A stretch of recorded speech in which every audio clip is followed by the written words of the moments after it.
pesa 250 million ya kupanga hiyo county aggregation industrial park, na sisi tumetoa 250 million. Tutaendesha hiyo kazi na Kenya itaenda mbele. Tumekubaliana watu wa Meru, watu wa Molo, mnasema tuendelee kupanga na kutekeleza hii kazi, ama mnataka hao watu watuletee maandamano na masufuria kwa kichwa? Tupange hela, kazi iende mbele. Hebu nione wala wanasema kazi iende mbele.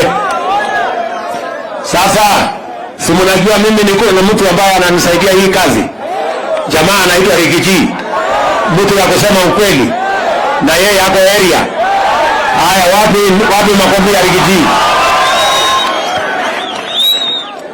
Adwa moro mulera. Muliokuo. Mwakena ni kuona jaba itu muthamaki witu. Mwethurire ka kuringiriryo. Tutia gicoki ya gathoma. Ni mwati ukire wega na jaba eno. Tutiare handu hega kwa njoro na ndari handu haceke muno kuma ngoro-ini yakwa thini amukira ngatho ciako. Rais wetu hapa tulikuja na tukakubaliana na wangwana.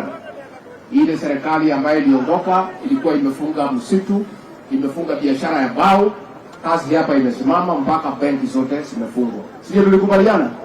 Ningetaka kuhakikishia nyinyi kwa niaba ya rais, mipango yote imekamilika. Yale misitu sasa, ile miti ambayo imekomaa, wale sawmillers watakubaliwa wafanye harvesting, wakiendelea kupanda miti, ndio hiyo biashara ya mbao iinue hapa na pande ya Elbago. Ngone kanado hizo. Nigera biashara itoko na wale wageruke katibo. Katibo mkwenda. Alafu nimwekire ngano kugura kumwana